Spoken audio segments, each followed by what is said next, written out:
¿Qué tal? Buenas tardes, buenos días, buenas noches. No importa la hora que nos estén escuchando, no importa el día. Bienvenidísimos una vez más a este nuevo episodio de La Vida según Christopher Robin. Yo soy Christopher Robin y los voy a estar acompañando mientras estas historias duren. Les voy a contar un poco. De primero, bueno, pues déjenme agradecerles por el apoyo que han estado teniendo los episodios de ahora. Les agradezco muchísimo por compartirlo, por todos los mensajes que me envían. De verdad, créanme que eso pues es lo que me motiva a seguir haciéndolo y créanme que pues de hecho estoy bastante feliz y bastante satisfecho haciendo este contenido para ustedes. Y pues bueno, les había comentado de que pues este podcast pues es la verdad bastante variado. Aquí no solo vamos a compartir pensamientos, sino que creo que también pues es interesante conocer la historia. Y pues para ser un poco más específico, la historia de nuestro país. Para los que nos escuchan desde Guatemala, que creo que por ahora pues son la mayoría, eh, han de saber de que pues Guatemala siempre ha sido un país que ha estado pues sumido en la violencia, lamentablemente. Yo siempre he sido la idea de que, bueno, a veces cuando platico tal vez con mis papás o con mis abuelos, pues ellos siempre dicen de que antes Guatemala era un lugar más seguro, de que antes vos podías estar en la calle a altas horas de la noche, etcétera, etcétera. Pero, o sea, también si lo comparamos con lo que hay, con los hechos históricos, pues te das cuenta de que Guatemala ha sido un país violento desde hace mucho tiempo. Entonces, aquí viene esto. Yo siento de que realmente ahorita, pues, o sea, creo que es más que claro que en Guatemala, pues, existe violencia y pues si nos vamos a tablas que nos dicen en qué posición estamos a nivel de peligrosidad en Latinoamérica o inclusive en el mundo, nos damos cuenta de que Guatemala, pues, ocupa uno de los lugares más altos. Bueno, entonces aquí quiero llegar con esto. Les contaba de que pues realmente creo que es importante conocer un poco la historia, porque por más que se romanticen las épocas de antes, pues Guatemala pasó por épocas turbias. Y pues eso es lo que les quiero venir a contar el día de hoy.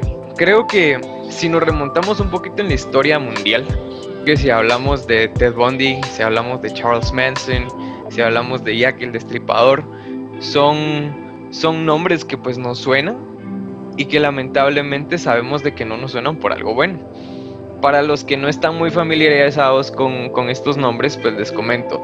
Ted Bundy pues era un asesino en los Estados Unidos, creo que por la época de los 60s, 70s, por ahí, más o menos, que pues se le había apodado como el asesino de estudiantes, porque pues él prácticamente lo que hacía era de que pues entraba a algunas fraternidades o buscaba mujeres que estuvieran solas o las hacía desviarse de su camino para luego pues violarlas y asesinarlas. Este es un hecho lamentable lo que sucedió en los Estados Unidos.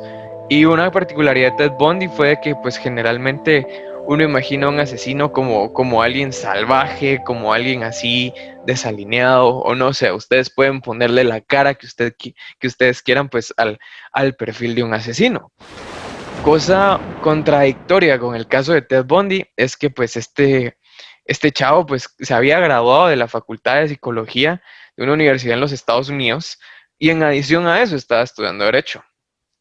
Eh, digamos, Ted Bundy pues era una persona inteligente y pues tanto era bueno, no sé, tal vez su capacidad o lo que él creía poder hacer, que el abogado que le dio la corte una vez ya él estaba en juicio, pues él lo despidió. Él dijo, yo no quiero que este man me represente.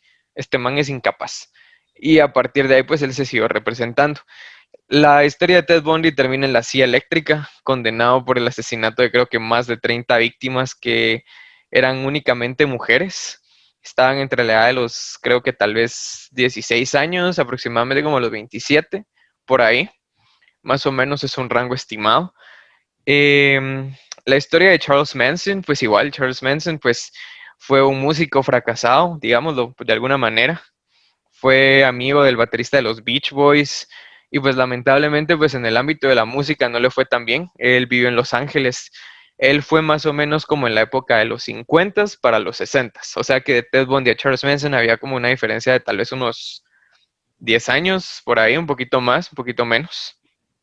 Y la situación es de que pues Charles Manson era una persona, pues, que era, digamos, era adicto a varias sustancias. Él era, digamos, como en el momento en el que estos dos asesinos operaron, pues fue el boom de, de las sustancias, digamos, de los narcóticos, vaya, en los Estados Unidos. Entonces, pues para alguien como Charles Manson, que vivía en una ciudad como Los Ángeles, pues era casi imposible el ser ajeno a las drogas, digamos, a los hongos, a la marihuana, y creo que para ese entonces ya existía el LSD, no estoy seguro, pero por lo menos en una película donde relatan su vida, pues aparece que él era un ávido consumidor de LSD. ¿Va? Cuestión de que, pues, una cosa interesante de Manson es de que él nunca fue el autor de los asesinatos que él se le adjudican, sino él fue algo como lo que se le conoce como un autor intelectual. Él planea el asesinato y alguien más lo hace. Entonces, Charles Manson tenía un poder de convencimiento tal sobre las masas, tanto sobre hombres como mujeres, para convencerlos de que de esta filosofía de vida que él manejaba, que era una filosofía de vida, era una mezcla de varias cosas. Él pregonaba un montón, pues, el movimiento este pacifista, que hay que que hay que ser amorosos, etcétera, etcétera. Digamos, con eso, con lo que se encasilla a los hippies. También, pues, decía de que, pues, había que, como que, pues, había que buscar la manera de conseguir el placer a cualquier costo, entiéndase tanto el placer que encontrás en las drogas, en el alcohol, en el sexo, y, o sea, cualquier forma de placer que tu cuerpo pidiera, pues era imperativo que se satisfaciera, que fuera satisfecha. Bueno, no sé si eso está bien dicho. Que cualquier forma de placer que tu cuerpo pidiera, pues que fuera satisfecha. Y también él, pues era él como cosa, digamos, poco usual en un asesino, pues era un ávido lector de la Biblia también. Él, pues, creía de que él era, él era Dios, o al menos lo más cercano a Dios que se podía encontrar en Los Ángeles. Como les comentaba, pues este man tenía un poder de convencimiento tal que, pues, logró conseguir en el rancho Spawn, pues, vivir junto con el grupo de jóvenes que lo seguían. Para los que no saben, pues el rancho Spawn, en la época de los 50 o 60, pues si ustedes van a ver lo que era Hollywood antes, pues Hollywood era prácticamente una colección de películas como se les conoce, de este género western, de vaqueros, de sheriffs y todo eso, ¿verdad? Entonces el rancho Spawn era conocido porque fue una locación donde muchas películas y series de aquel entonces filmaban sus escenas, porque pues este rancho tenía la particularidad de estar diseñado con esa escenografía que buscaban las películas western, esas casitas de madera, tu bar así un poco rústico, la comisaría del sheriff, iglesias, etcétera, etcétera. Y pues ya que el destripador fue un asesino también en su mayoría de mujeres en Inglaterra de los 1800 algo, que pues él pues se caracterizó por tener como que este tipo de asesinatos bastante bélicos, bastante. Él disfrutaba torturar a sus víctimas y en algunos casos pues también violarlas. Este es un pequeño contexto para los que no estaban familiarizados con las historias de estos tres personajes que acabo de anotar aquí como algo rápido, como un pequeño resumen de lo que fue su vida. Pero retomando un poquito lo que les estaba contando, lamentablemente la historia de Guatemala, pues a lo largo de los años, creo que inclusive antes de que nos constituyéramos como Guatemala tal cual, con el nombre de Guatemala, pues hemos sido un territorio bastante sangriento. Es algo lamentable, pero pues es una realidad.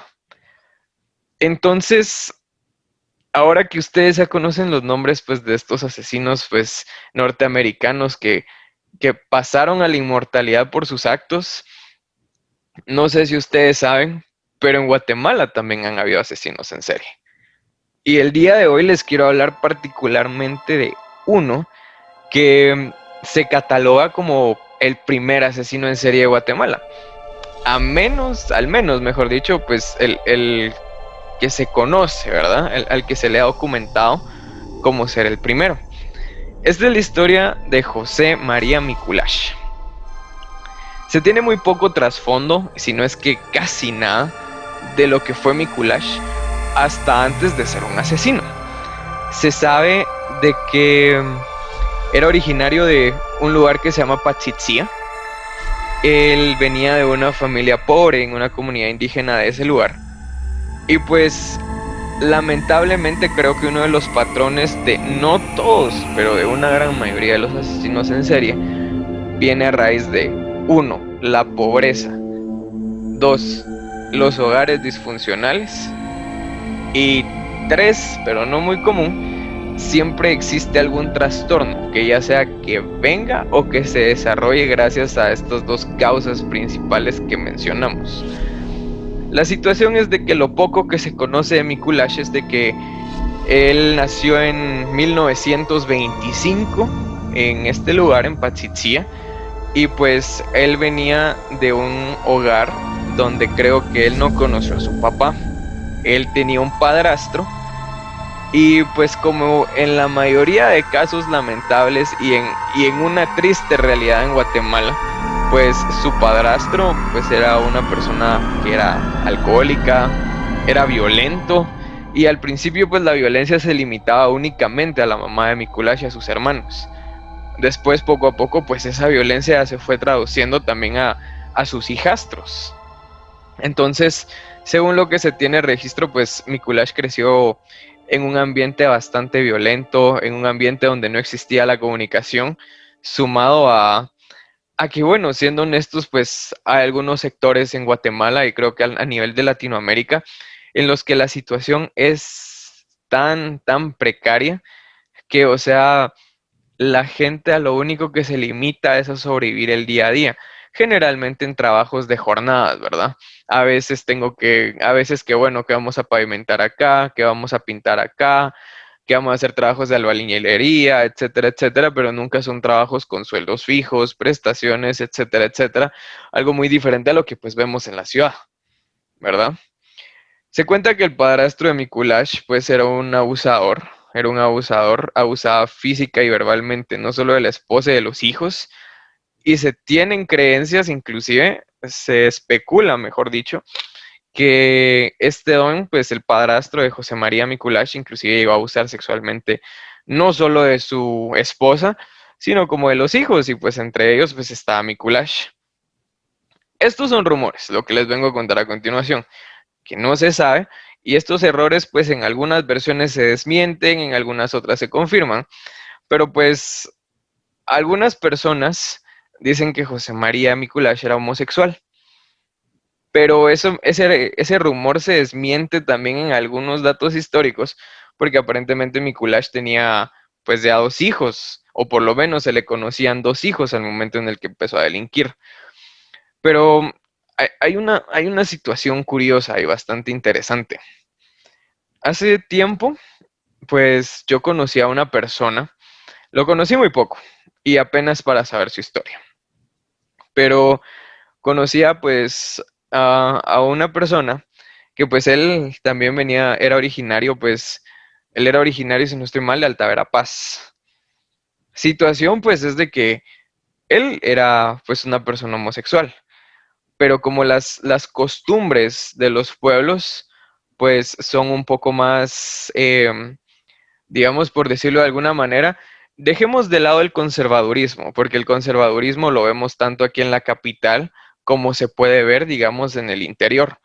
Pero creo que, digamos, en el interior tal vez existe la particularidad en algunos lugares de que pues tal vez no se escuchan razones, sino que simplemente lo que está en contra pues está totalmente mal. Y pues la manera en la que se soluciona lo que sea que esté mal, usualmente es con la violencia. ¿Por qué traigo por qué traigo a conversación este caso? Los pongo un poquito en contexto. Esta persona que conocí, pues se había enamorado de alguien, creo que uno de sus amigos, no estoy seguro, pero pues se había enamorado de pues otro hombre, y la situación es de que creo que en su familia se enteraron. Entonces su papá, con pistola en mano, apuntándole a su cabeza, le dijo, vos te vas a casar con tal chava y vas a tener hijos. Entonces este chavo, pues a pesar de ser homosexual, pues era un hombre casado y con una hija. Entonces, ¿a qué traigo a coladera esto? Los rumores si de Mikulash era o no era homosexual, realmente pues en eso quedan, en rumores. Pero una particularidad, y es algo que quiero mencionar ahorita y vamos a entrar un poco más en detalle, es de que los crímenes que cometió él fueron únicamente a niños, entiéndase a varones, de creo que entre 10 a 18 años, creo que fue el mayor. Y entonces, pues creo que a partir de aquí es donde se empezaron a generar estas especulaciones conforme el paso del tiempo. Entonces, resulta de que pues Mikulash vino de este entorno, ¿verdad? Capital y trabajó como jornalero. Él se encargaba de toda, digamos, toda esa basura de los puestos de los mercados, etcétera, etcétera, pues él se encargaba de barrerla, de acarrear las bolsas y de irlas a tirar. Así era como pues él se ganaba la vida una vez estando acá, como los pongo en contexto una vez más. Para ese entonces él ya tenía 21 años y estaba viviendo aquí en la capital como jornalero. Se le conocían dos hijos, según lo que cuentan algunas fuentes históricas. Y les voy a poner un poco, digamos, para entender un poco la situación acá, tenemos que ver no solo la historia de José María, sino la historia de cómo estaba Guatemala también en aquel entonces. José María Mikulash nace en una época donde hay un régimen dictatorial aquí en Guatemala, que muchos conocen este nombre, el fundador o la mente tras el Palacio Nacional de la Cultura que es hoy, Jorge Ubico. Jorge Ubico pues fue un dictador aquí en Guatemala que siempre existen estas opiniones divididas de si Ubico fue bueno, fue malo, etcétera, etcétera. Pero bueno, hay que hablar lo que es. Ubico fue un dictador. ¿Hubo seguridad cuando estuvo Ubico? Sí. El dólar y el quetzal, inclusive en el tiempo de Ubico, estaban al mismo tipo de cambio. Un dólar te valía un quetzal, porque Jorge Ubico había dicho, son cuentos.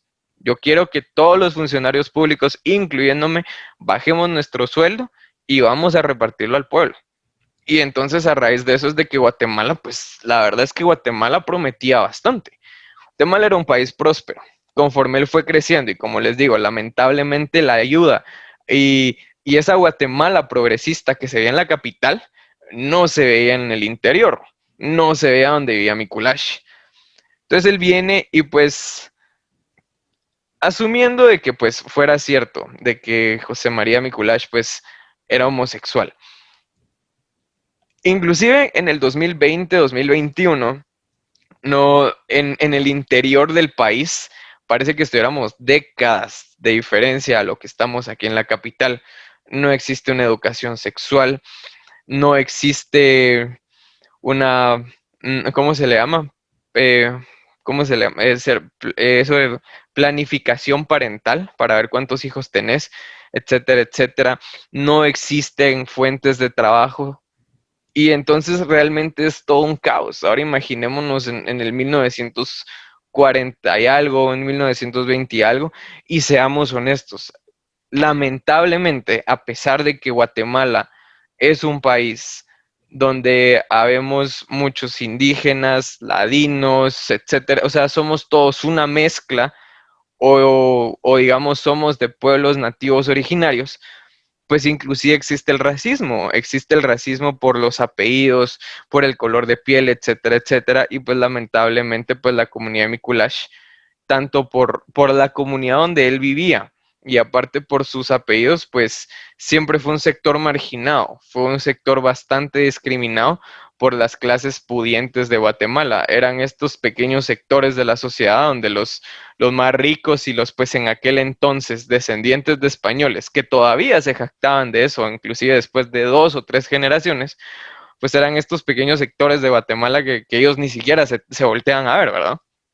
Entonces, pues imagino que el haber crecido en un hogar disfuncional, el haber crecido bajo la pobreza, bajo digamos, más que solo pobreza, sino la precariedad en todo sentido, falta de servicios, falta de oportunidades.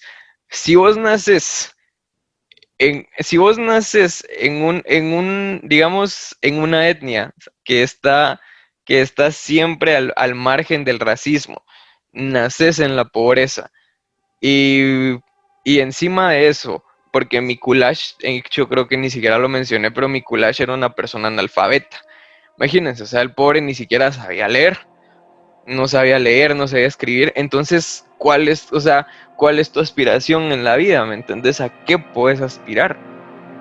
Por muy grandes que sean tus sueños y por muy grande que sea tu determinación, bajo ese contexto en específico era bastante difícil que pues él lograra salir adelante.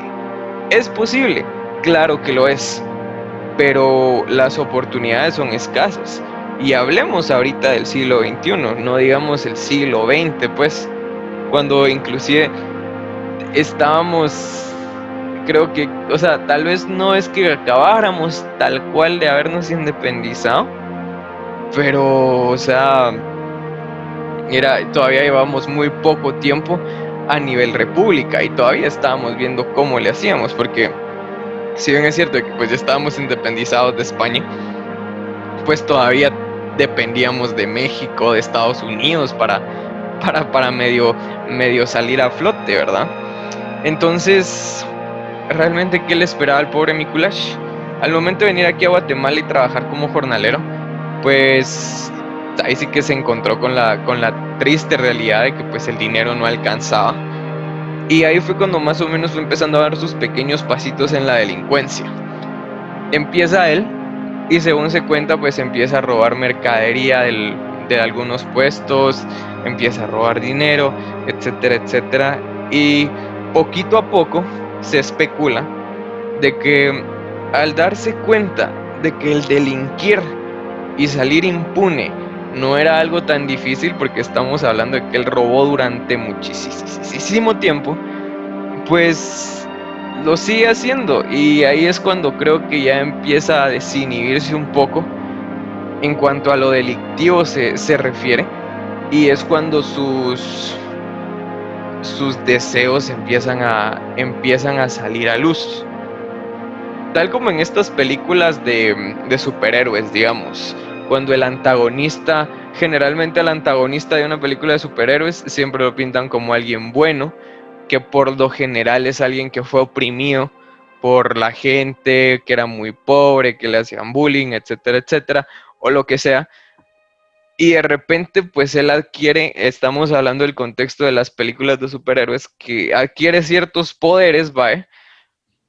Y una vez ya dándose cuenta que él es inmune, pues empieza a hacer cosas malas. Es cuando sus verdaderos deseos de violencia, de sadismo y de lo que ustedes quieran catalogar, pues empiezan a salir a la luz.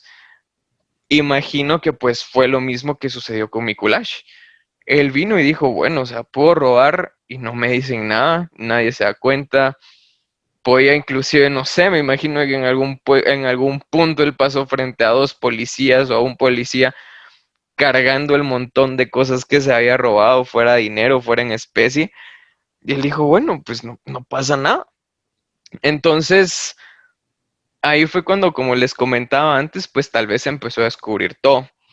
Su primera víctima, no tengo el nombre acá, pero si lo encuentro se los busco, fue un niño de 11 años que vendía leña en la capital, en la ciudad capital de Guatemala. No dice exactamente en qué zona, solo dice que fue en la capital. Y en este punto es donde quiero agregar a la historia a otro personaje que fue, digamos, un personaje clave, digámoslo así, en el desarrollo de la historia del caso Mikulash. Y pues para este momento, quien entra a escena es su primo, Mariano Muku Mikulash. Él, pues como lo había dicho anteriormente y como lo indica el apellido, pues ambos eran primos. De Mukumi Kulash realmente no se tiene tanto trasfondo como de las especulaciones o de algunos fragmentos históricos de la infancia de Mikulash. Hasta ese punto es hasta donde se tiene registro de él. Este niño de 11 años pues también era originario del interior del país y vendía leña aquí en Guatemala, ese era su oficio. Entonces, pues el modus operandi de estos primos era así.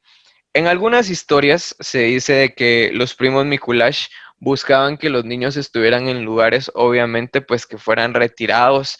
En aquel entonces, todo lo que eran, digamos, fincas y todo lo que estaba desolado, porque recordemos de que la ciudad de Guatemala, por ahí por 1940, pues no era lo que es ahora, definitivamente, ¿verdad? Entonces, pues ellos buscaban esas pequeñas zonas donde sabían que había muy poca o casi nada de gente. Y entonces si ellos buscaban algún niño, como les digo, hay dos versiones de su modus operandi, mejor dicho. Una decía de que pues ellos atraían a los niños diciéndoles, mira, vamos a buscar conejos, que aquí no sé qué, que no sé cuánto. Y entonces pues los niños les llamaba la atención, no sé, ver conejos, cazarlos o no sé, realmente. Y eso era lo que ellos hacían. Una de los niños estaban a solas con los primos Mikulash, pues ellos venían y los amarraban, ya sea con lazos o con cables o con lo que sea que tuvieran. Dicen que les amarraban las manos y el cuello. No dice exactamente de qué manera, pero pues a modo tal vez de ilustrar un poquito y a un modo de tal vez guiar su imaginación, lo que se me viene a mí a la mente que podría hacer sería que les amarraban las manos, tal vez de atrás, como lo hacen con los presos cuando les ponen las esposas, y con ese mismo cable también les amarraban el cuello. Les bajaban los pantalones a sus víctimas y pues los violaban. La verdad creo que no hay una forma más tal vez bonita de decirlo o algo, pues porque prácticamente eso era una violación. Pues abusaban de sus víctimas y una vez hecho, pues terminaban de estrangularlos, si no es que ya estaban muertos, y dejaban a los niños ahí sin mayor cuidado. Algunas veces aparentemente pues medio los escondían, algunas otras veces solo dejaban que los cuerpos ahí se empezaran a descomponer o lo que sea. Y ellos estuvieron operando más o menos en el triángulo, no triángulo, pero digamos los tres lugares donde ellos operaban era en Misco, en Guatemala y en la antigua Guatemala, carretera Zacatepeques para ser más específicos. Em, venían, venían ellos y, como les digo, dejaban los cadáveres ahí tirados, inclusive uno de los cadáveres fue dejado, que se conoce registro, fue dejado aquí en lo que anteriormente era la finca El Naranjo, lo que aquí se conoce como el Condado Naranjo. Entonces, pues ahí es donde ellos dejaban a sus víctimas. Ellos empezaron a operar, o por lo menos de lo que se tiene registro, empezaron a operar de enero a abril de 1946. Para ese entonces, para el 1940 y tantos, pues vamos a ver cuándo derrocaron a Ubico, creo que Ubico, sí, a Ubico lo derrocaron en el 44. Después del 44 sube al poder el presidente Juan José Arévalo Bermejo, quien, pues, según lo que se dice, ¿verdad? Fueron las primeras elecciones democráticas, y bueno, no democráticas, pero digamos, fueron las primeras elecciones transparentes de Guatemala. Que eso realmente a estas alturas de la vida, pues, se pone en tela de duda, pero pues así es como se conoce. Se supone que Arévalo, pues, vino a ser un presidente contrario a lo que era Ubico, vino a ser un presidente más flexible, benévolo, enfocado en la educación, etcétera.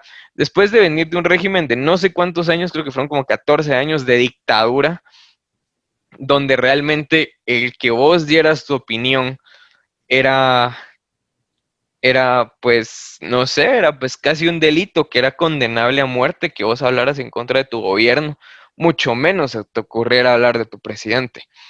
Entonces viene pues Arévalo y él ya no es un dictador, ya busca que sus conciudadanos tengan la libertad de expresión que tanto se anheló durante tanto tiempo, pero pues empieza la gente a conmocionarse porque empiezan a desaparecer niños en un periodo de tiempo relativamente corto, siempre en los mismos lugares.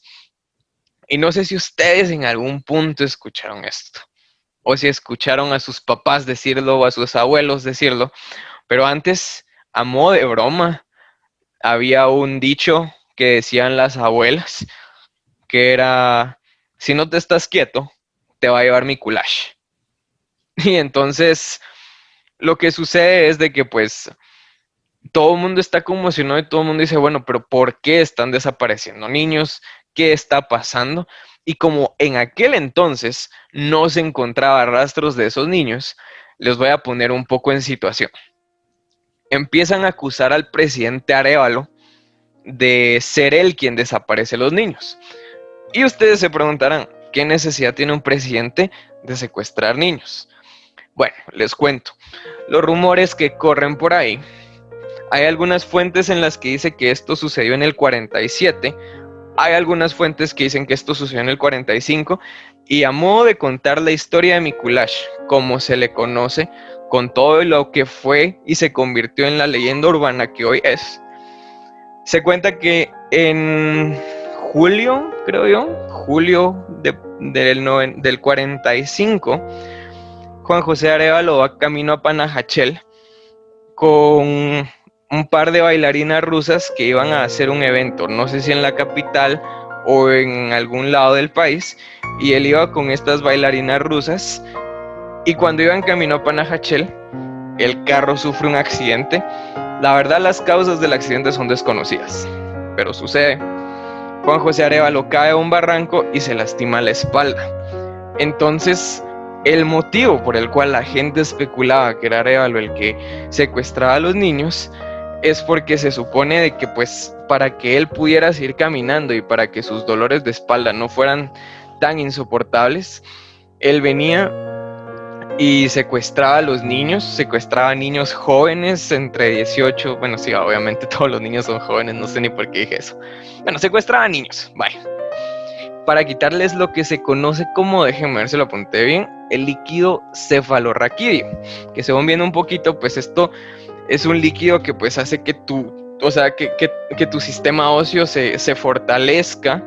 Es algo que está conectado directamente a la médula espinal, que como todos saben, pues la médula espinal está dentro de la columna vertebral. Entonces, pues empezaron a surgir estos rumores de que Arévalo era pues el causante de la desaparición de los niños y por eso no se había pronunciado. Hasta que de repente, empecemos por esto. Empiezan los rumores y sí, que el presidente está haciendo esto y lo otro. Y pues basta, bueno, o sea, es un país grande, hay rumores, va que la gente hable lo que quiera. Igual eso a mí no me quita ni me pone. Lo que sucede cuando Arévalo ya decidió aplicar todas las de la ley fue cuando esos rumores empezaron a hacer cuestionamientos. Como les decía, recalcando, veníamos del 44 a nivel país, de una dictadura donde había seguridad al 100%, donde había una ley que se llamaba... Bueno, es que estaba la ley fuga, que la ley fuga, pues para ponerlos un poco en contexto, era una ley que decía, bueno, o sea, a los delincuentes les vamos a hacer esto. Sí, vos delinquiste o algo así, te ponemos a caminar y te decimos, va, dale, corre. Y entonces en lo que el delincuente está corriendo para pues huir de las fuerzas policiales o de las fuerzas del ejército, el ejército le disparaba. Entonces por eso le decían la ley fuga. Y cuando les decían a los presos, corre, es porque estabas muerto. También, no me acuerdo cómo se llama esta ley, pero había otra ley en el régimen de Ubico que consistía en esto. Si había una persona a altas horas de la noche que no estuviera dentro de su casa y no tuviera una justificación del por qué estaba afuera, se le obligaba a cumplir cierto tiempo de trabajo comunitario. Le tocaba ir a hacer carreteras, le tocaba ir a construir cosas, lo que fuera, solo porque sí, era una penalización. Entonces la gente dijo, bueno, pues entonces, ¿qué pasó? O sea, Ubico era un estricto de la gran, pero por lo menos con él había seguridad, con él no había este tipo de aberraciones o de lo que sea. Entonces de repente pues vienen todos y como empiezan a culpar a Arévalo en masa, entonces Arévalo dice, no, son cuentos, hay que ponernos firmes. Viene Arévalo y deja caer todas las de la ley para buscar a la persona que en aquel entonces era desconocida, para ver a la persona o a las personas que lo hacían. Entonces, pues empiezan a apresar gente y todo, personas que en su mayoría eran campesinos, y pues los empiezan a llevar presos y los empiezan a ligar a procesos para ver si alguno de ellos era el violador, etcétera, etcétera, o el asesino o el responsable de la desaparición de los niños. Pasa el tiempo y vamos a ver, déjenme ver la fecha, es en abril, no sé si tengo la fecha acá exactamente, pero para abril de 1946, finalmente se da con José María Mikuláš. Recordemos de que su periodo de actividad delictiva, su periodo de asesinato y violación a menores, fue de enero del 46 a abril. Justamente en abril, creo que si no estoy mal, fue un 26, pero tengo que corroborar la fecha. Dejémoslo en mes. En abril de 1946, gracias al testimonio de una anciana, como lo dicen, que pues había visto ciertas tendencias un poco inusuales en su comunidad o por donde ella vivía, se da la captura de José María Mikuláš y el motivo por el cual se captura a este personaje es porque él cojeaba, si no estoy mal, de la pierna derecha. Entonces, según pues se cuenta en algunas versiones no oficiales, pues la señora veía que este señor, este Mikuláš, él pues caminaba, como que siempre más o menos andaba como tanteando terrenos, como para ver así como qué lugar era vacío o algo. Siempre se le veía como salir de los matorrales o cosas así, era una persona algo solitaria, etcétera, etcétera. Y como que él estaba bastante pendiente de los niños que pasaban ofreciendo cosas, ¿va? Que pasaban ofreciendo leña o algunos otros productos, o que simplemente estaban jugando por ahí y que aparentemente pues este Mikuláš no se mantenía siempre en un mismo lugar, etcétera, etcétera. Entonces pues la señora como que encontró cierto patrón ahí que le pareció alarmante. Denuncia a las autoridades a Mikuláš y después pues lo procesan, lo llevan a juicio y es curioso porque al principio pues capturan a Mikuláš y él pues sin nada de remordimiento dice, sí, yo lo hice, yo fui el autor de esto. Y así pasa el tiempo. Entonces, Mikuláš viene y empieza a mostrarles inclusive a los policías, colabora con la policía de aquel entonces y les muestra dónde están los cadáveres de algunos niños. Creo que si no estoy mal fueron dos cadáveres que todavía no habían identificado y eran niños que se habían reportado desaparecidos. Justamente antes de llegar a su trágica muerte, para los que no conocen mucho de cómo funciona el sistema judicial en general, quiero hacerles una aclaración una vez más. Yo no soy abogado, no soy historiador, etcétera, etcétera, pero son cosas que he encontrado como patrones. Pues los procesos penales que te llevan a una pena de muerte, cosa que aquí en Guatemala ya no está vigente, por cierto, tengo que hacer el paréntesis de que ahora, no importa cuál sea el crimen que has cometido en Guatemala no te pueden aplicar la pena de muerte. Eso está totalmente prohibido. Y si no estoy mal, el aplicarla es algo aquí en Guatemala muy difícil. El volver a reinstituir la pena de muerte es algo que no solo es muy difícil, sino me atrevería a decir que es bastante imposible. Creo que es por un clavo, bueno, no clavo, pero por una ley de las Naciones Unidas. Algo así. Bueno, siguiendo con el tema, pues los procesos de pena de muerte en general, pues siempre habían sido pues algo extensos. ¿Por qué? Porque pues lo que se buscaba realmente es de que la pena de muerte fuera la última instancia para, para cualquier persona. Entonces, gracias a esto, porque la gente pues exige justicia, imagínense después de haber capturado al, al autor hasta ese entonces, el único autor conocido de todos estos hechos devastadores, que la gente exigía su sangre, la gente exigía, me trabé, la gente exigía justicia. Entonces, pues, cuando José María Mikuláš ya tenía citada su sentencia. Eso fue cuando Mikuláš ya tenía citada su sentencia, pues se hace un proceso más corto. Como les contaba anteriormente, pues el sistema de justicia buscaba aplazar lo más que se pudiera la pena de muerte y la gente no quería eso. José Arévalo hace una ley conocida después como la ley Mikuláš, que lo que hacía era de que suponiendo de que un proceso promedio que te llevara de ser enjuiciado, procesado, encarcelado a la pena de muerte tomaba aproximadamente una media de 10 años, él acortó todo ese proceso y lo hizo en 2 meses. En abril se le captura y para junio de 1946, José María Mikuláš ya está caminando en lo que se le conocía como el Paredón de la Muerte, que es en la zona 1. Creo que si no estoy mal es un lugar que estaba en zona 1, que era como que estaba como cerca del cementerio general.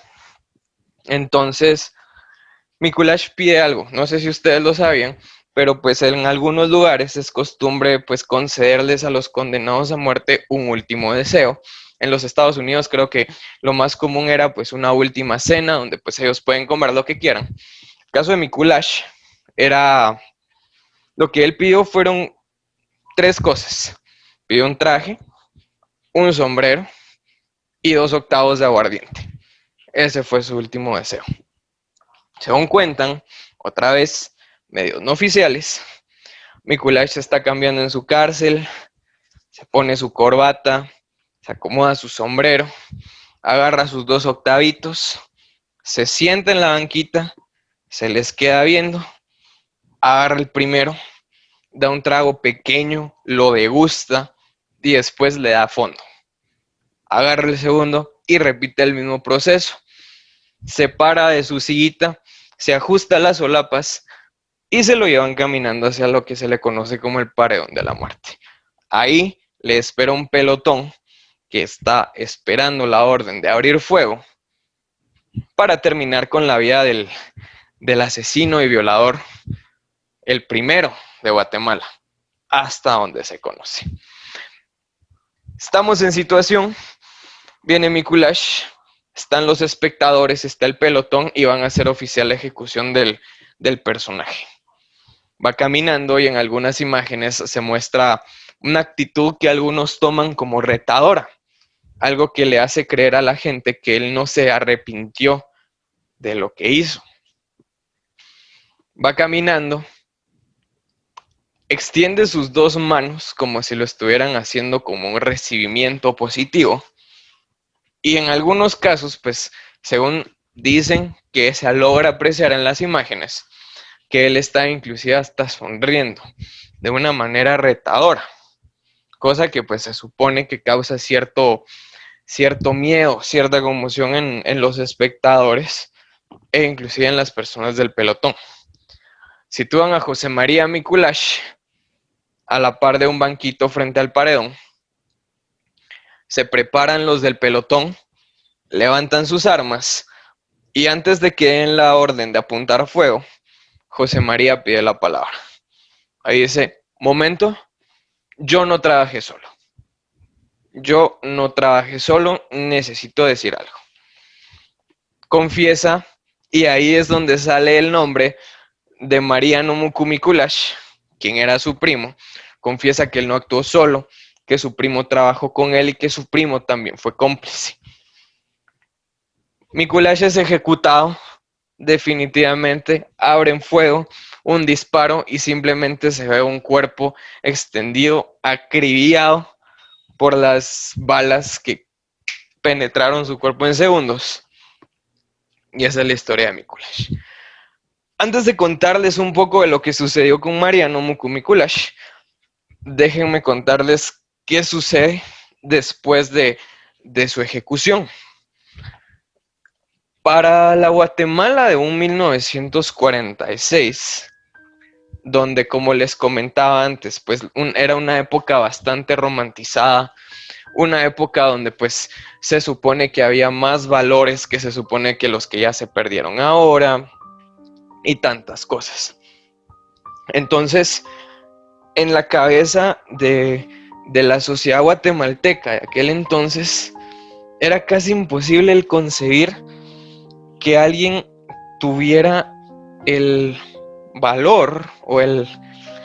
Sí, más que solo el valor, el placer, el goce de asesinar gente y no solo asesinarlos, violarlos. Y encima de que no fueran mujeres, que era lo que se indicaba antes. No que se indicara que se violaran mujeres, pero se indicaba que pues un hombre iba a sentir atracción sexual hacia las mujeres, definitivamente. No era ni siquiera a decir que a él le gustaba violar hombres. Le gustaba hacerlo, le gustaba hacer estos actos pervertidos, macabros, lo que sea, con niños, con pues seres inocentes.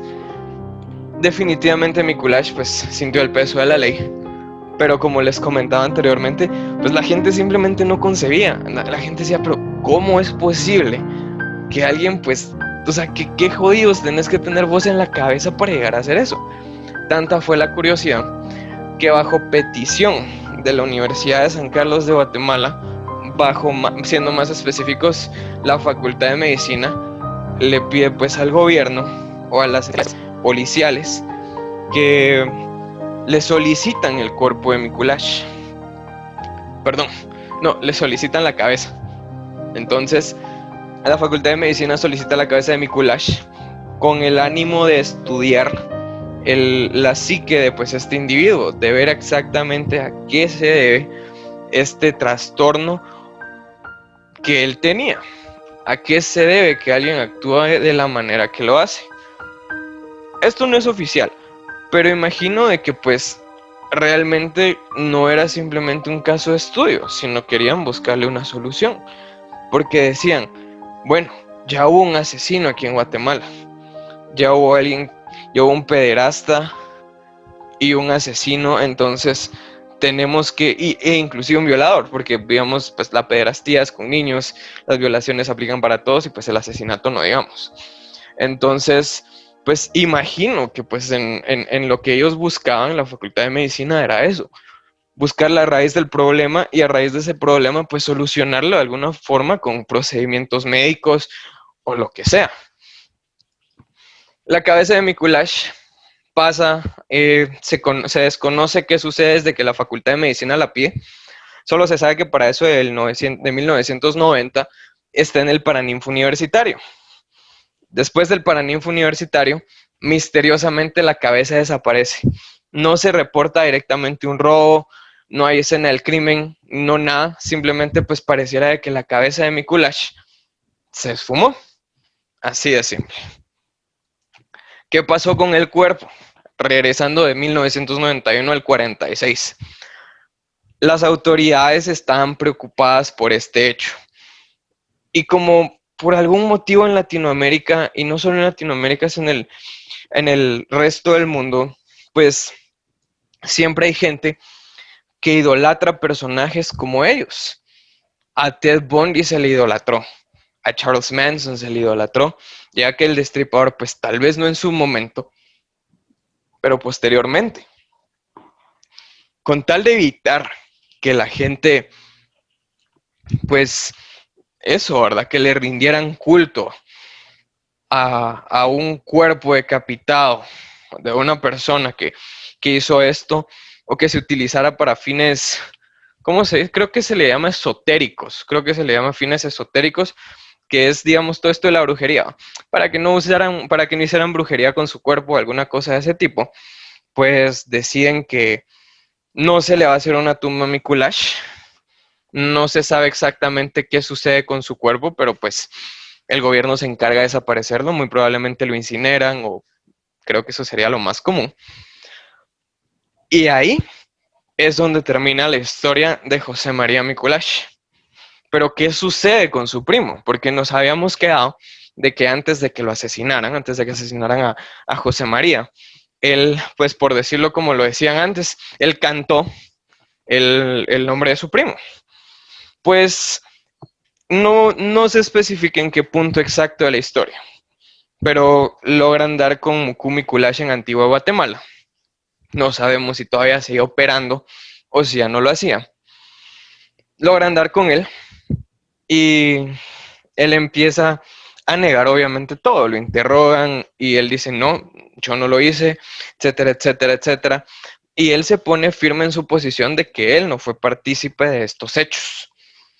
Después los policías pues hacen algo que se le conoce como un careo, que a un careo se le dice que es como esto que sucede en las películas de esos interrogatorios, donde pues encierran a la gente y hacen esa rutina de que el policía bueno, policía malo.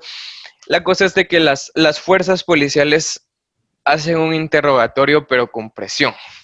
Se dan cuenta de que la historia de Mukumi Kulash, quien era su primo, Mariano Mukumi Kulash, era primo de José María. Se dan cuenta de que pues en las declaraciones de Mariano hay, hay inconsistencias, digamos. Entonces, dadas esas inconsistencias, logran darse cuenta de que pues Mariano Mukumi Kulash también fue partícipe activo en las violaciones y asesinatos de estos niños, ¿sí? Antes de seguir con qué sucede con Mariano Mukumi Kulash, les quiero leer. Se conoce que el número de víctimas de enero a abril de 1946 por parte de los hermanos, perdón, por parte de los primos Mikulash fueron aproximadamente 15. El mayor fue Nicolás Antonio Gómez Reyes con 18 años y el menor fue Guillermo Rolando Castillo de 10 años. A eso le añadimos dos personas más, dos niños más, sin identidades definidas. Uno de los niños sin identificar tenía 12 años y el otro tenía 11. Entre otras de las víctimas está Gumercindo Flores de 14, Jesús Reyes de 13 años, Cecilio Uyupirir de 13, César Augusto Volfovich de 13 años, Enrique Sactic Cuyuch de 14, Juan Lorenzo Iboy de 13 y Francisco Juárez Ajvix de 11 años. No se sabe realmente cuál era el futuro de estos niños. Recordemos de que conforme pasan las generaciones, vienen nuevas oportunidades, vienen cambios en la sociedad. Había algunos niños que eran de sectores marginales, algunos otros no lo eran. Pero sea cual sea el futuro que hubieran tenido estas víctimas, pues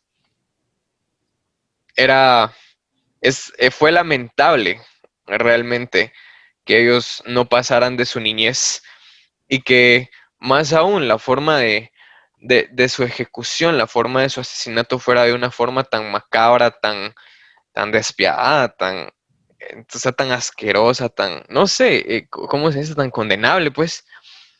Es una lástima realmente lo que sucede, pero pues esta historia es un poco conocida entre algunos otros no lo es. Y la situación es de que por el hecho de que nosotros enterremos ciertas partes oscuras de lo que fue Guatemala, no significa de que eso no sea parte de la historia. Y para mal, realmente para mal, estos dos personajes pues formaron directa o indirectamente las simientes de lo que fue pues una serie de, de personas que siguieron, digamos, estos mismos patrones, a veces en solitario como el crimen organizado. Entonces es algo bastante lamentable. Continuando un poco con lo que sucedió. Una vez tienen a Mariano Mukumi Kulash, la ley ya va a ser aplicada hacia él. Para el año 46, la pena máxima en Guatemala por cualquier delito eran 30 años. Nadie podía estar preso, al menos en aquel entonces, por más de ese tiempo. Se le aplica pues la pena máxima de cárcel a Mariano Mukumi Kulash. Y como les comento, la historia no termina ahí para él. Ingresa a la cárcel y pues aparentemente su infierno en la cárcel empieza muy poco tiempo después de haber entrado. En la cárcel de aquel entonces, en las cárceles guatemaltecas de aquel entonces, había algo llamado Ley de Talión, que esta era una ley que se habían inventado los reos. ¿En qué consistía? A vos te aplicaban un castigo que fuera el equivalente al motivo por el que entraste a la cárcel. Si entraste a la cárcel por robo y si llegaban visitas y te iban a dejar cosas, etcétera, etcétera, te robaban todo. Si entraste por golpear a alguien, te empezaban a golpear, te hacían la vida imposible, te violentaban de cualquier manera. Si estabas por asesinato, pues igual, no te mataban, pero sí te hacían la vida imposible, te violentaban de una manera terrible.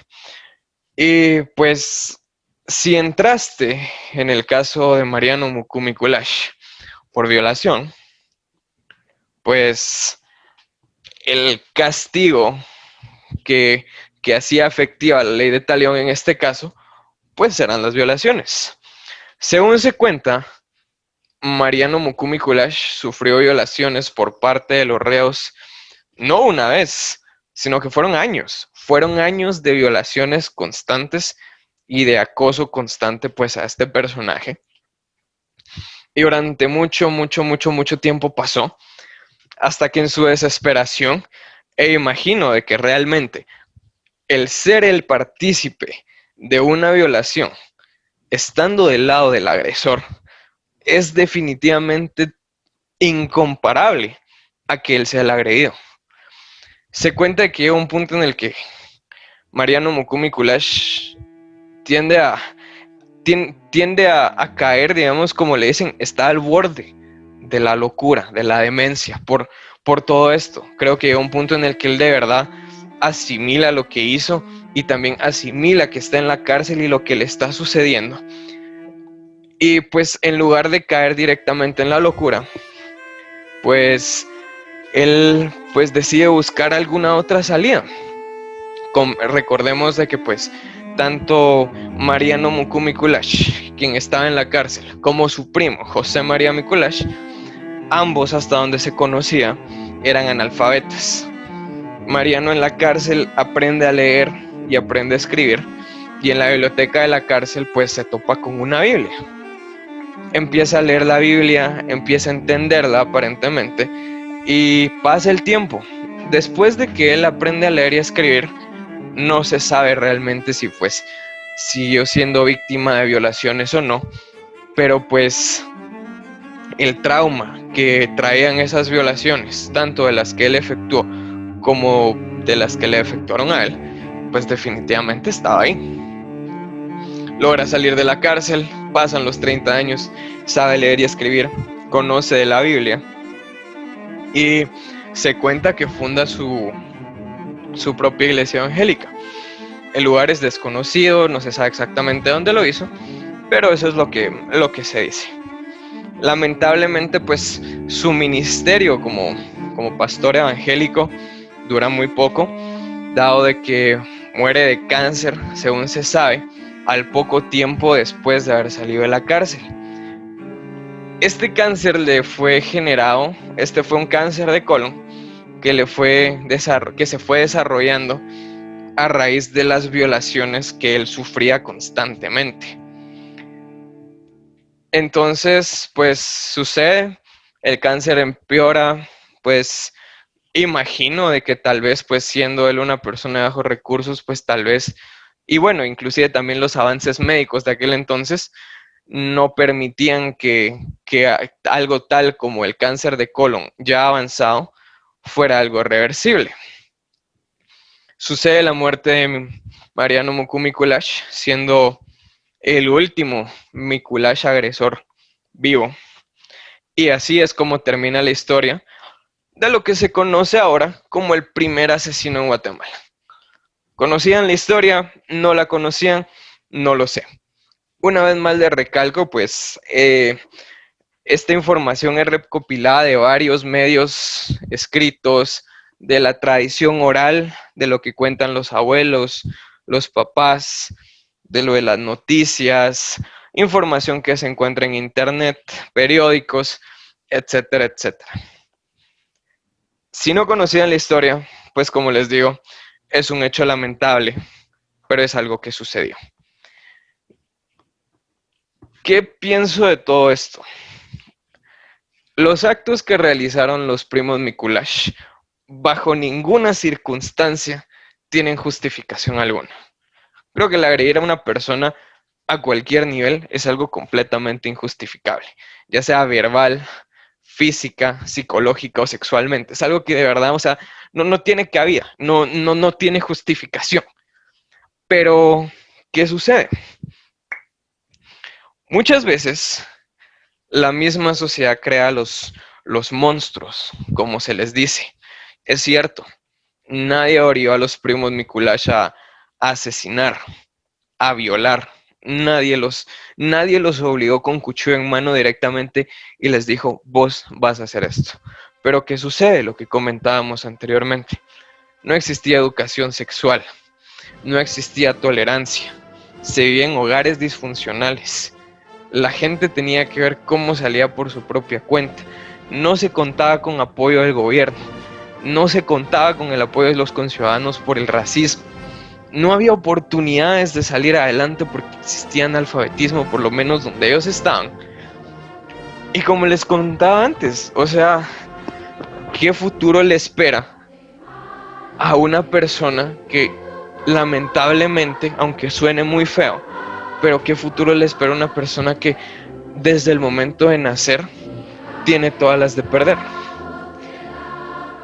Por más que nosotros digamos que en pleno 2020-21 somos sociedades tolerantes, etcétera, etcétera, que somos progresistas, como se les llama, eso todavía no está del todo arraigado en los valores, ¿sí? Todavía tristemente somos una sociedad racista, somos una sociedad clasista, y también estamos igual por lo mismo el clasismo y el racismo, pues existen bastantes sectores que están segmentados. En Guatemala se puede ver en un cambio de zona de 10 minutos, vas de ver casas bien caqueras y terriblemente enormes y lugares que parecen de primer mundo, a ver el otro lado de la sociedad, el otro lado de la Guatemala donde nosotros vivimos, el lado pobre, el lado peligroso, el lado que no está bien cuidado, etcétera, etcétera, etcétera. ¿Sí?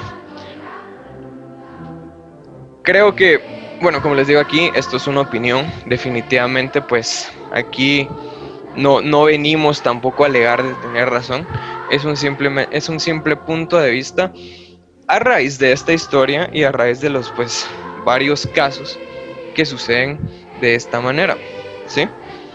Creo que cuando yo iba como para ruta para Quetzaltenango o algo así, recuerdo de que habían varios letreros que, si no estoy mal, eran del Ministerio de Cultura o del Ministerio de Educación, que decían esto, y cito, un pueblo que lee prospera, ¿sí? A Guatemala le hace falta leer. Y no lo estoy diciendo porque, ay, no, es que qué pereza agarrar libros, etcétera, etcétera, sino lo traigo con un contexto más amplio. A Guatemala le hace falta leer en el sentido de que en Guatemala los índices en alfabetismo son altísimos. Y no solo basta con leer, también tenemos que comprender realmente.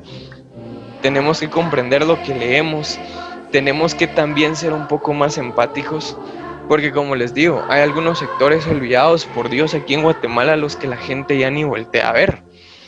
Y dado que pues esos sectores nadie los voltea a ver, la gente tiene que ver cómo sale adelante.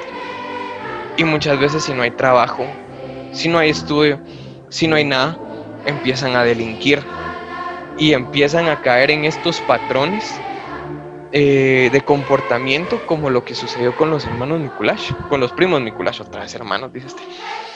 Entonces, muchas veces no es, como les digo, o sea, no es realmente de que nosotros obliguemos a la gente a ir a delinquir y a hacer cualquiera de esas cosas.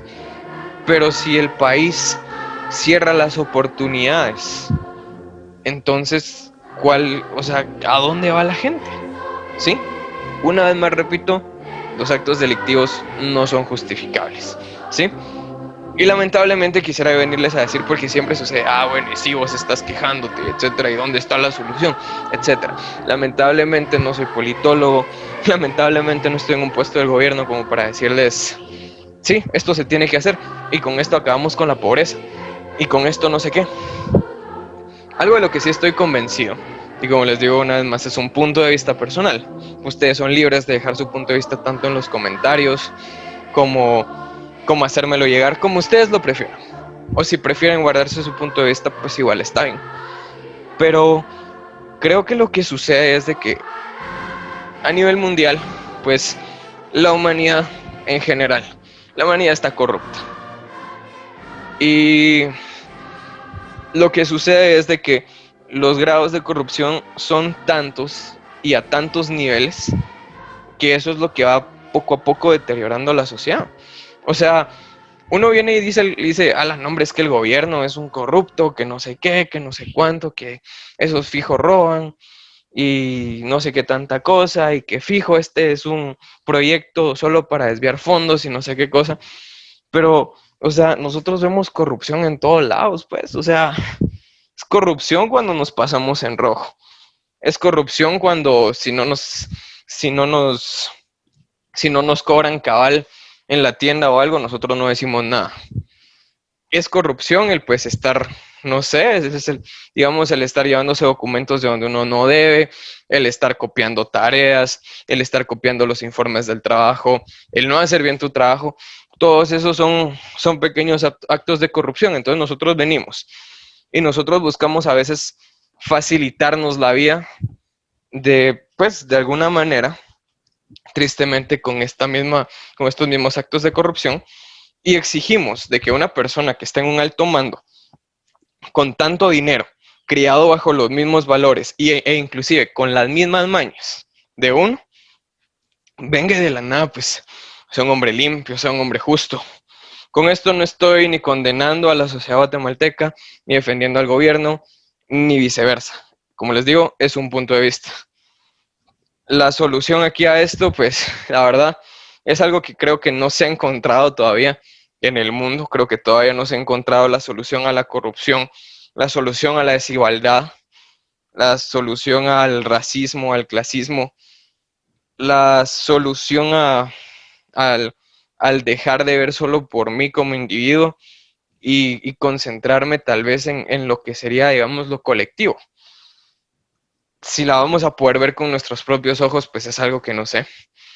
Lo único que sé es de que lamentablemente a nivel Latinoamérica estamos en una posición desventajosa. Lo digo a nivel Guatemala, a nivel Honduras, a nivel El Salvador, a nivel México, a nivel Chile, Argentina, Brasil. Eh, Lamentablemente, las naciones europeas, los Estados Unidos también son naciones que lamentablemente están plagadas de corrupción, ¿sí? Pero pues estos países a los que se les conoce como primer mundo, al menos empezaron su declive una vez tuvieron un auge. La mayoría de Europa, los Estados Unidos, fueron partes activas en lo que se conoce como el mundo moderno, en aportes a tecnología, aportes a la ciencia y aportes a muchas de las ramas. Lamentablemente, pues Latinoamérica fue un territorio, digamos, sometido desde que, entre comillas, fue descubierto, ¿sí? Con esto tampoco les estoy diciendo sí de que ultraizquierda y que la revolución, que tanta cosa, porque como les digo, igual, o sea, realmente creo que a lo largo de la historia lo que se ha hecho es porque creo que esto funciona y probémoslo. Y gracias a esa prueba y errores de que estamos donde estamos, con todas las cosas buenas y con todas las cosas malas. Lamentablemente, los aportes que pudo haber tenido la cultura latinoamericana, bueno, yéndonos un poco más atrás, los aportes de la cultura prehispánica, pues quedaron casi enterrados cuando pues se dio lo de la colonización. Como les digo, no es culpa ni de los españoles, tampoco es que los pueblos nativos de aquí a América vivieran todos en paz, porque, o sea, no, lo que sucede es que creo que a veces la gente piensa de que la cultura prehispánica, digamos así como aquí en Centroamérica y México, todos piensan de que la cultura maya era general.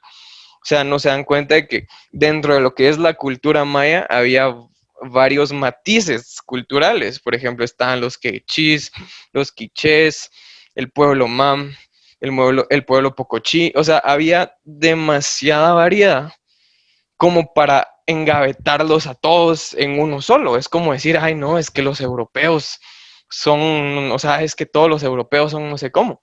Y es que, o sea, entre los europeos hay franceses, hay españoles, ingleses, o sea, todos con pedazos diferentes de cultura. Pues sucedía lo mismo acá. Entonces, pues nosotros venimos de una opresión por parte de los europeos. Y pues, digamos, los ladinos, los indígenas, y que realmente somos la mayoría digamos, en Latinoamérica, creo que todos en su mayoría somos ladinos o indígenas. No creo que haya alguien que tenga, o bueno, obviamente siempre hay, pero no es tan común ver a alguien que tenga descendientes directos, digamos, de europeos. Inclusive los europeos están mezclados con gente de América, etcétera, todos somos una mezcla. Pero a lo que quiero llegar es de que realmente, o sea, pues nosotros creo que la cultura en general que se creó en Latinoamérica fue una cultura oprimida y pues a raíz de eso, pues creo que todavía nos seguimos percibiendo así, y creo que así es como una persona que ya al poder se percibe. No, es que pues nosotros somos un país pequeño y pues no podemos hacer nada, entonces vamos a pedirle ayuda a los que sí pueden, etcétera. Y pues, o sea, tampoco es de venir aquí a decir vamos a hacer una Cuba donde pues nosotros intentemos aquí fabricar de todo y medicina y no, sino, o sea, simplemente como que la gente viene y se siente en la silla del poder y para algunas cosas victimizan al país, pero para algunas otras pues no lo hacen. Entonces, pues retomando un poquito lo del tema, siento de que pues esta historia fue bastante lamentable y como esta historia pues hay muchas, de hecho. Hay inclusive una historia de dos policías en los 80 que pues que hicieron cosas malas. Y esa historia la dejamos para otro episodio. Por ahora creo que eso es todo por el día de hoy. Les agradezco una vez más por sintonizar, les agradezco por estar tan pendientes del podcast, por apoyar, por compartir, por todo eso, que créanme que eso es lo que me motiva a seguir haciendo esto. Espero que si no conocían la historia, pues espero que les haya parecido interesante. Y pues, como les digo, les voy a traer este otro episodio de los policías. Vamos a interiorizar un poquito más en eso, pero para otra ocasión, porque creo que este podcast, pues ya, este episodio, mejor dicho, ya se extendió un poco. ¿Qué otra cosa? Pues creo que ahorita no hay como mensaje final o algo, creo que lo dicho está. Y una vez más, quiero aclarar, esta solo es una opinión. Esta es una opinión, en ningún punto pues yo busco pues llevármelas aquí experto, de que me las sé todas, etcétera. Como lo repito constantemente, pues esto es un recopilatorio de información. Y pues es la versión contada a mi manera. Hasta aquí el día de hoy. Muchísimas gracias por sintonizar. Recuerden que pueden seguirme en Instagram como X Christopher Robin. Encuentran Recuerden que pueden seguirme en Instagram como X Christopher Robin. Me encuentran en YouTube, Anchor FM y Spotify como La Vida Son Christopher Robin. Y pues nada, muchísimas gracias por sintonizar. Yo soy Christopher Robin. Adiós.